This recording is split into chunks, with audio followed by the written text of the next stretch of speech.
Hi dear students, मैं उम्मीद करता हूँ आप सब खैर आफियत से होंगे एंड आपकी प्रिपरेशन भी बहुत ही बेहतर अंदाज में चल रही होगी।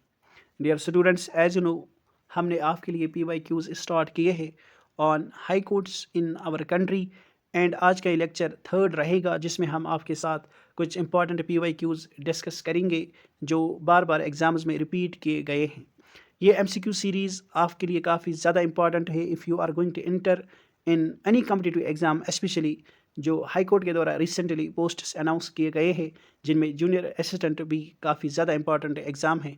तो अगर आप इन एग्ज़ाम्स के लिए तैयारी कर रहे हैं तो ये MCQ सेशंस आपके लिए काफ़ी ज़्यादा इंपॉर्टेंट है, क्योंकि हम MCQs के साथ साथ आपको सारी इन्फॉर्मेशन देते हैं उस टॉपिक के रिगार्डिंग जिस पर PYQs बार बार रिपीट किए गए हैं।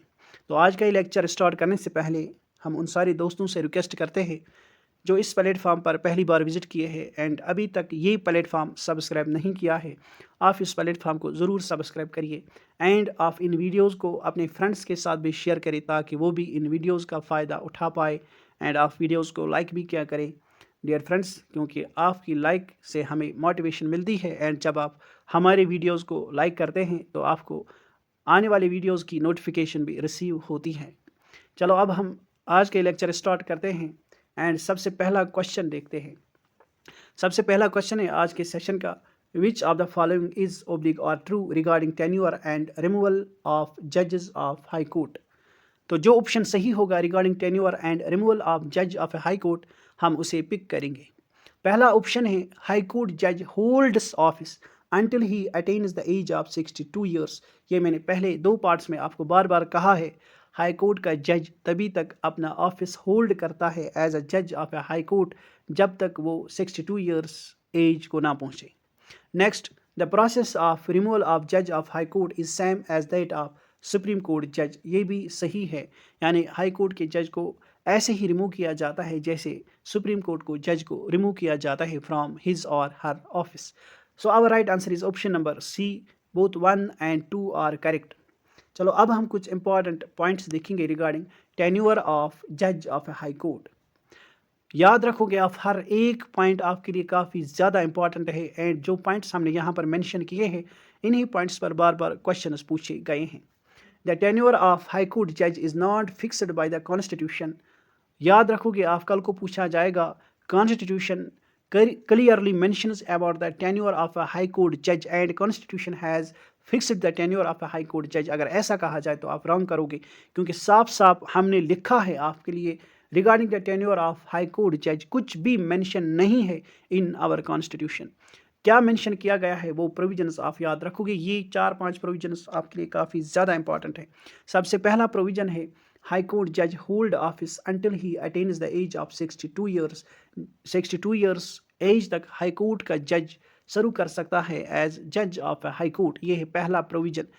प्रोविजन सेकंड क्या है, any question regarding the age of a जज will be determined by president on consultation with chief justice of India and president's decision is final। याद रखोगे काफ़ी ज़्यादा इंपॉर्टेंट है, जब भी कोई इशू होगा regarding the age of a जज तो ये कौन डिटरमाइन करेगा, ये डिटरमाइन करेगा प्रेसिडेंट। या आपको ये याद रखना है। तो ये डिटरमाइन करेगा president in consultation with chief justice of India and president जो भी डिसीजन लेगा वो डिसीजन फाइनल होगा। याद रहे, जब भी एज रिलेटेड इशू होगा रिगार्डिंग जज तो प्रेसिडेंट के पास अथॉरिटी है, प्रेसिडेंट डिसाइड करेगा in consultation with chief justice of India and president का डिसीजन इसमें फाइनल होगा। नेक्स्ट, हाई कोर्ट जज और एनी जज can resign his office by writing to the president. एक जज अपने ऑफिस से रिजाइन कर सकता है प्रेसिडेंट को लिख कर, आपको याद रखना है।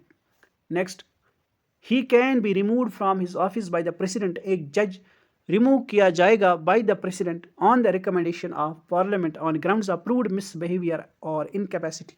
याद रखोगे हमारे कॉन्स्टिट्यूशन में दो प्रोविजंस दिए गए हैं, दो ग्राउंड्स दिए गए हैं for the removal of a जज ऑफ हाई कोर्ट और सुप्रीम कोर्ट एंड ये दो प्रोविजंस आप याद रखोगे, एक है proved misbehaviour and next provision है, नेक्स्ट ग्राउंड है इनकैपेसिटी। ये आपको याद रखना है। याद रखोगे ये काफ़ी ज़्यादा इंपॉर्टेंट है। हाई कोर्ट के जज को रिमूव करेगा प्रेसिडेंट जब उसे पार्लियामेंट एड्रेस करेगा एंड जो रिमूवल ग्राउंड्स है ऑफ अ जज ऑफ हाई कोर्ट और सुप्रीम कोर्ट, वो है प्रूव्ड मिसबिहेवियर और incapacity. Next, he also vacates his office, एक जज अपना ऑफिस छोड़ता है कब? जब उसे अपॉइंट किया जाएगा एज जज ऑफ ए सुप्रीम कोर्ट, यानी जब उसे प्रमोट किया जाएगा फ्रॉम लोअर कोर्ट यानी from high court to supreme court. तो हाई कोर्ट में जो एक जज का पोस्ट होता है, जब उसे सुप्रीम कोर्ट में प्रमोट किया जाता है एज ए जज ऑफ सुप्रीम कोर्ट, तो हाई कोर्ट में वो अपना पोस्ट वैकेट करता है यानी छोड़ देता है। Next, he also vacates his office when he is transferred to another high court, एक हाई कोर्ट जज एक हाई कोर्ट में अपना पोस्ट तब भी छोड़ता है जब उसे किसी दूसरे हाई कोर्ट में एज अ जज भेजा जाता है। तो ये कुछ इंपॉर्टेंट प्रोविजन है रिगार्डिंग टेन्योर ऑफ अ जज ऑफ हाई कोर्ट, किस तरह से हाई कोर्ट का जज अपना ऑफिस वेकेट कर सकता है from a particular high court. चलो अब हम कुछ और इंपॉर्टेंट पॉइंट्स देखेंगे। रिमूविंग ए जज ऑफ अ हाई कोर्ट, कैसे एक हाई कोर्ट जज को रिमूव किया जाता है। हमने पहले ही पढ़ा सुप्रीम कोर्ट में जिस तरह से जजेस को रिमूव किया जाता है, उसी तरह से हाई कोर्ट में भी जजेस को रिमूव किया जाता है। कुछ इंपॉर्टेंट पॉइंट्स देखेंगे। ए जज of high court shall not be removed from his office except by the order of the president. ये मैंने अभी कहा कि पहले पार्लियामेंट प्रेसिडेंट को एड्रेस करता है, यानी एक रेजोल्यूशन भेजता है, फिर उसी एड्रेस और रेजोल्यूशन के तहत प्रेसिडेंट एक ऑर्डर निकालता है एंड हाई कोर्ट के जज को रिमूव किया जाता है। अभी मैं आपको अच्छे से कहूँगा कि कैसे हाई कोर्ट के जज को रिमूव किया जाता है। President can issue the order, president order issue करेगा ओनली आफ्टर एन एड्रेस, जो मैंने अभी आपको कहा, बाय द पार्लियामेंट, जो पार्लियामेंट इसे भेजता है in the same session. Next हम ये देखेंगे the address must be supported by special majority of each house of parliament, यानी जो मोशन पास की जाएगी for the removal of a जज ऑफ हाई कोर्ट और सुप्रीम कोर्ट, उस मोशन को सपोर्ट होना चाहिए स्पेशल मेजॉरिटी का, लोकसभा में भी एंड राज्यसभा में भी। हम अभी अच्छे से देखेंगे स्पेशल मेजॉरिटी क्या है। Special majority is a majority of total membership of that house and a majority of not less than two-third of the members of that house present and voting, यानी स्पेशल मेजॉरिटी एक ऐसी majority है जो total strength और total membership of a house की क्या है, 2/3 members, यानी जब एक हाउस की 2/3 मेंबर्स सपोर्ट करेंगे रेजोल्यूशन को एंड पास करेंगे ये resolution for the removal of high court और सुप्रीम कोर्ट जज, तभी इस मोशन को, तभी इस रिमूवल प्रोसेस को एक्सेप्ट किया जाएगा, ये आपको याद रखना है। एंड इस तरह से हाई कोर्ट के और सुप्रीम कोर्ट के जज को रिमूव किया जाता है। अब हम अच्छे से यहाँ पर देखेंगे किस प्रोसीजर के अंडर हाई कोर्ट और सुप्रीम कोर्ट के जज को रिमूव किया जाता है। The procedure relating to the removal of a जज of a high court by the process of impeachment is regulated by the जजेस इंक्वायरी एक्ट 1968। यहाँ पर काफ़ी ज़्यादा इंपॉर्टेंट पॉइंट आप ये याद रखोगे, अगर आप अभी अटेंटिवली ये सेशन नहीं सुनोगे, हर एक बात आपको गौर से सुननी है। मैं अच्छे से आपको समझाने की कोशिश करूंगा कि कैसे एक हाई कोर्ट और सुप्रीम कोर्ट के जज को रिमूव किया जाता है फ्रॉम हिज और हर ऑफिस। तो जो रिमूवल प्रोसीजर दिया गया है regarding the removal of high court और सुप्रीम कोर्ट जज, ये कहाँ पर दिया गया है, कहाँ पर लिखा गया है? ये लिखा गया है जजेस इंक्वायरी एक्ट 1968 में, जिसको पास किया गया है। देखो कल को ऐसे पूछा जाएगा हाई कोर्ट के जज का जो रिमूवल प्रोसेस है और सुप्रीम कोर्ट के जज का जो रिमूवल प्रोसेस है, ये मेंशन किया गया है इन आवर कॉन्स्टिट्यूशन। वहाँ पर आप कहोगे अरे ये तो इजी क्वेश्चन है, ये हमने पढ़ा है, तो आप सही करोगे, लेकिन अगर आपको पता चलेगा ये procedure regarding the removal of high court और सुप्रीम कोर्ट जज ये कॉन्स्टिट्यूशन में नहीं है ये कॉन्स्टिट्यूशन में, ये प्रोसीजर दिया गया है जजेस इंक्वायरी एक्ट में, ये आपको याद रखना है 1968 में जिसको लाया गया है। तो कैसे एक हाई कोर्ट और सुप्रीम कोर्ट के जज को रिमूव करते हैं ये हम देखते हैं। पहला पॉइंट, जो रिमूवल मोशन पास की जाएगी लोकसभा में इस रिमूवल मोशन को तभी एक्सेप्ट करेगा स्पीकर ऑफ लोकसभा, जब इस रिमूवल मोशन के ऊपर साइन होगा 100 मेंबर्स ऑफ लोकसभा का। याद रखोगे, I am going to repeat, जो रिमूवल मोशन स्टार्ट की जाएगी, इनिशिएट की जाएगी लोकसभा में, इस रिमूवल मोशन को तभी एक्सेप्ट करेगा स्पीकर ऑफ लोकसभा जब इस रिमूवल मोशन के ऊपर एटलीस्ट 100 मेंबर्स ऑफ लोकसभा का साइन और सपोर्ट होगा। नेक्स्ट, अगर इस रिमूवल मोशन को अब राज्यसभा में लाया जाएगा और इनिशिएट किया जाएगा या स्टार्ट किया जाएगा, तो राज्यसभा में जब इस रिमूवल मोशन के ऊपर एटलीस्ट 50 मेंबर्स का साइन होगा, सिग्नेचर होगा, सपोर्ट होगा, तभी इस रिमूवल मोशन को एक्सेप्ट करेगा चेयरमैन ऑफ राज्यसभा। तो मैंने आपको आसान भाषा में समझाया, ये ही एक पॉइंट। नेक्स्ट, फिर इसके बाद क्या होगा, जब इसे एक्सेप्ट किया जाएगा इस रिमूवल मोशन को, फिर क्या करेगा चेयरमैन? अगर इसे लोकसभा के चेयरमैन ने एक्सेप्ट किया और अगर इसे राज्यसभा के अगर इसे लोकसभा के स्पीकर ने एक्सेप्ट किया और अगर इसे राज्यसभा के चेयरमैन ने एक्सेप्ट किया तो फिर क्या होगा ये आपको याद रखना है। तो फिर एक कमेटी फॉर्म की जाएगी एंड यहाँ पर आप ये भी याद रखोगे जब इसे लोकसभा में 100 मेंबर सपोर्ट करेंगे तो ये पावर है फिर स्पीकर के पास, वो इस रिमूवल मोशन को एक्सेप्ट कर सकता है और नहीं भी कर सकता है। इसी तरह से राज्यसभा का चेयरमैन भी इस रिमूवल मोशन को एक्सेप्ट कर सकता है और नहीं भी कर सकता है। मान लो अब स्पीकर ऑफ लोकसभा ने और speaker of Rajya Sabha chairman of Rajya Sabha ने इस रिमूवल मोशन को एक्सेप्ट किया। इसके बाद चेयरमैन ऑफ राज्यसभा और स्पीकर ऑफ लोकसभा एक 3 मेंबर कमेटी बनाएंगे। क्या बनाएंगे? 3 मेंबर कमेटी फॉर्म की जाएगी एंड इस 3 मेंबर कमेटी को काम दिया जाएगा कि ये जो 3 मेंबर कमेटी है इस कमेटी से कहा जाएगा अब you have to investigate into the charges जो किसी जज पर लगाए गए हैं। आप उन चार्जेस को इन्वेस्टिगेट करिए जो किसी जज पर लगाए गए हैं जिसके रिगार्डिंग रिमूवल मोशन पास की गई हो। अब इस कमेटी के मेंबर्स आप याद रखोगे, इस कमेटी के ये जो 3 मेंबर कमेटी है इसका पहला मेंबर होगा चीफ जस्टिस ऑफ इंडिया और chief justice of supreme court and अगर चीफ जस्टिस ऑफ इंडिया और chief justice of supreme court present नहीं होगा तो उसकी जगह पर सुप्रीम कोर्ट के किसी भी जज को मेंबर बनाया जा सकता है। नेक्स्ट मेंबर इसका होगा chief justice of high court. High court का चीफ जस्टिस इसमें क्या होगा? एक दूसरा मेंबर होगा एंड थर्ड मेंबर इसमें होगा distinguished jurist in the eyes of the president. तो डिस्टिंग्विश्ड जूरिस्ट यानी नामवर जूरिस्ट इसका मेंबर हो सकता है, ये आपको याद रखना है। एंड ये कमेटी क्या करेगी? ये इन्वेस्टिगेट करेगी उन चार्जेस को जो एक जज के अकॉर्डिंग जो एक जज के अगेंस्ट लगाई गई हो। फिर क्या होगा? फिर आगे क्या होगा?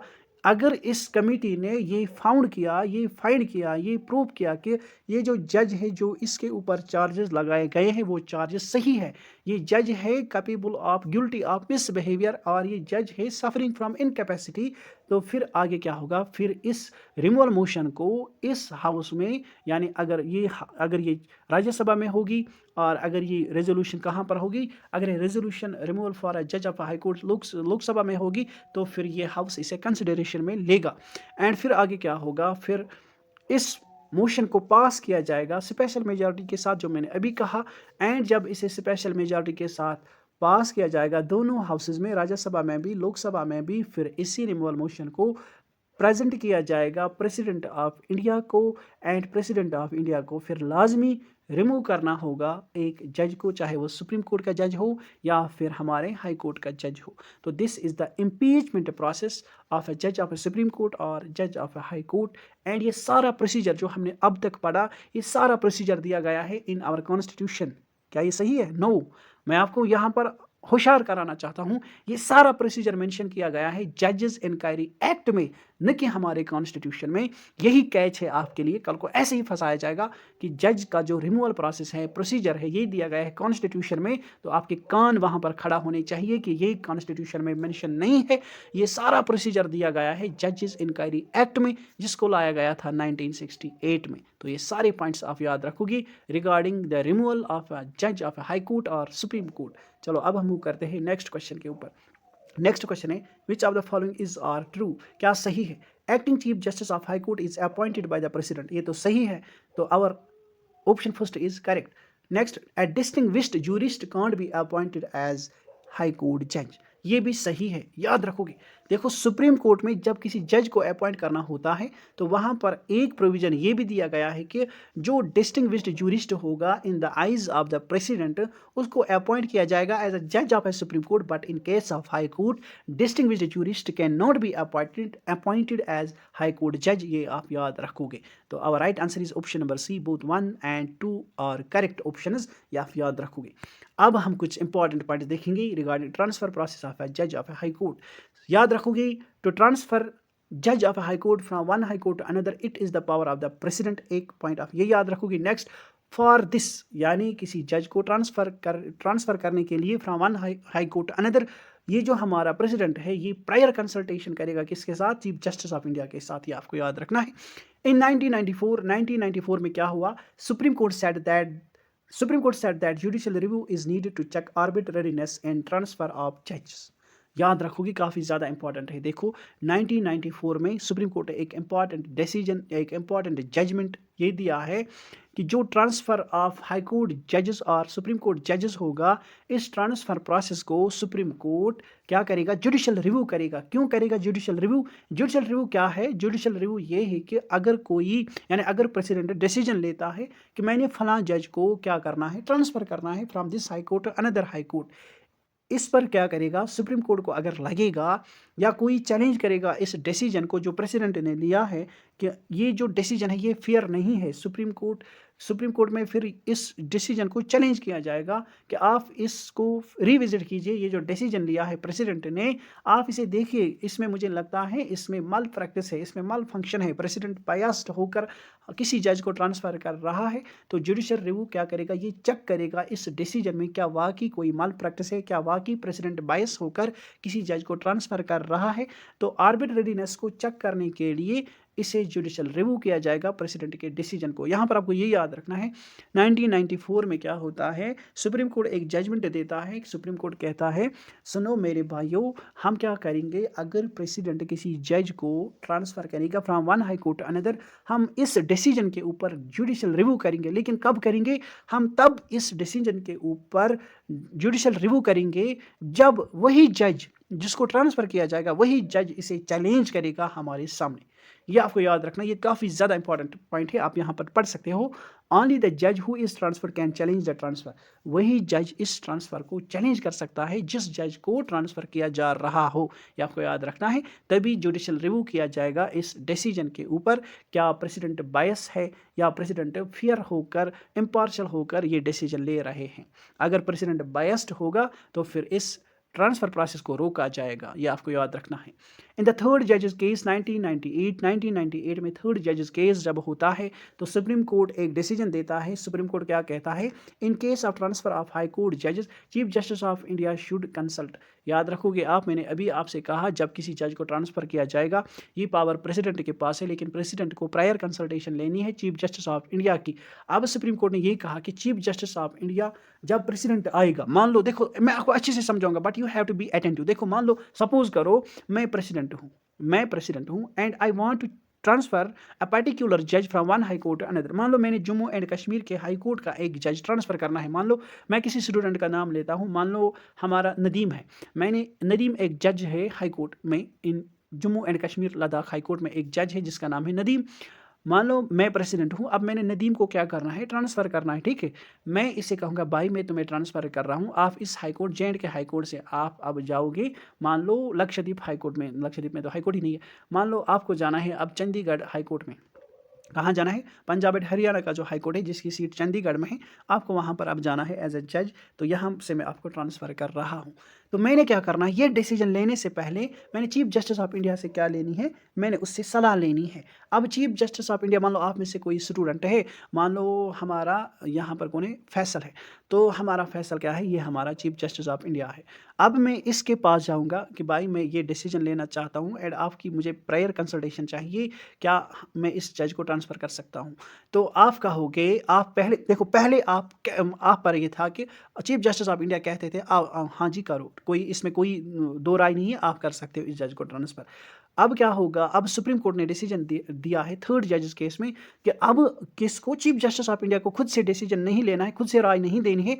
चीफ जस्टिस ऑफ इंडिया पहले कॉलेजियम ऑफ 4 सीनियर मोस्ट जजेस को कंसल्ट करेगा एंड जो इस कॉलेजियम का डिसीजन होगा, जो इस कॉलेजियम का जो 4 सीनियर मोस्ट जजेस का जो कॉलेजियम होगा, जो इस कॉलेजियम का डिसीजन होगा, वही फॉरवर्ड करना है चीफ जस्टिस ऑफ इंडिया को to the president of India, फिर किसी जज को ट्रांसफ़र किया जाएगा। देखो ये आपको याद रखना है। ये किस लिए किया गया, ताकि प्रेसिडेंट बायस होकर एग्जीक्यूटिव के कहने पर किसी जज को यूं ही ट्रांसफ़र ना करे। वहाँ पर एक कोर रीज़न होना चाहिए, इम्पार्शियल होकर प्रेसिडेंट को किसी जज को ट्रांसफ़र करना है from one high court another. ये नहीं कि हमने अपने पर्सनल मोटिव्स के लिए या एग्जीक्यूटिव की कोई बात मनवाने के लिए आप किसी जज को ट्रांसफ़र करोगे। सुप्रीम कोर्ट ने इस पर रोक लगा दी कि ऐसा नहीं चलेगा, क्योंकि ये हमारा देश है, हम अपने देश में कानून अच्छे से चलाना चाहते, खासकर वो कानून जिसमें किसी को जस्टिस देना क्या है, ज़रूरी है। तो ये आपको याद रखना, जब हमारी जुडिशरी इम्पार्शल होकर काम करेगी तभी हमारी कंट्री में विक्टिम्स को क्या मिलेगा, विक्टिम्स को जस्टिस मिल सकती है।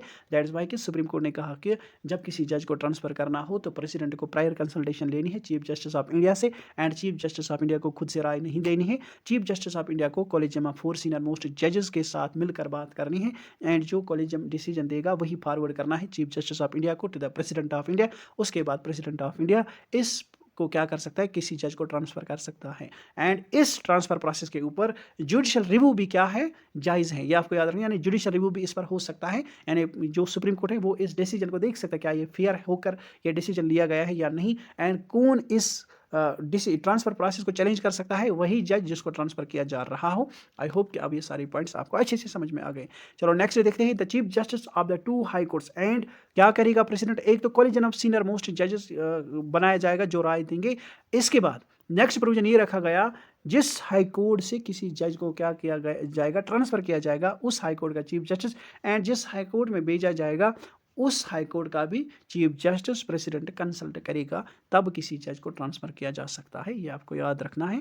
मैं फिर से कहूँगा, यहाँ पर आपको याद रखना है, थर्ड जजेस केस में ये कहा गया कि जब किसी जज को ट्रांसफ़र करना हो तो ये प्रेसिडेंट के पास पावर है। प्रेसिडेंट क्या करेगा, ये कंसल्ट करेगा चीफ जस्टिस ऑफ इंडिया को, and chief justice of India क्या करेगा, जब प्रेसिडेंट उसे राय मांगने आएगा तो chief justice of India collegium of 4 senior most जजेस बनाएगा, एंड फिर जो डिसीजन कॉलेजियम देगी वही chief justice of India president को कन्वे करेंगे, एंड उसके बाद प्रेसिडेंट क्या करेगा, जिस हाई कोर्ट से किसी जज को ट्रांसफ़र करना हो उस हाई कोर्ट का चीफ जस्टिस, एंड जिस हाई कोर्ट में भेजा जा रहा हो उस हाई कोर्ट का भी चीफ जस्टिस प्रेसिडेंट कंसल्ट करेगा, तब जाकर किसी जज को ट्रांसफ़र कर सकते हैं। ये आप याद रखोगे। मैं टाइम देखता हूँ, तो हो गए हमारे 25 मिनट्स हो गए, तो मैं चाहता हूँ हम आगे क्लास कल कंटिन्यू करें। तो चलो लेते हैं आपसे इजाज़त। बस आपसे लास्ट पर यही रिक्वेस्ट है, अगर आप इस प्लेटफॉर्म पर नए हैं तो आप प्लीज़ इस प्लेटफॉर्म को सब्सक्राइब करिए, एंड आप वीडियोज़ को लाइक भी किया करें, एंड जो क्वेश्चन हम आपको देते हैं आप उसका आंसर भी किया करें। ये क्वेश्चन आपके लिए छोड़ रहा हूँ, आप इस क्वेश्चन का आंसर करेंगे। क्वेश्चन है, रिटायर्ड जज ऑफ हाई कोर्ट कांट, एक रिटायर्ड जज ऑफ हाई कोर्ट क्या नहीं हो सकता, क्या नहीं कर सकता।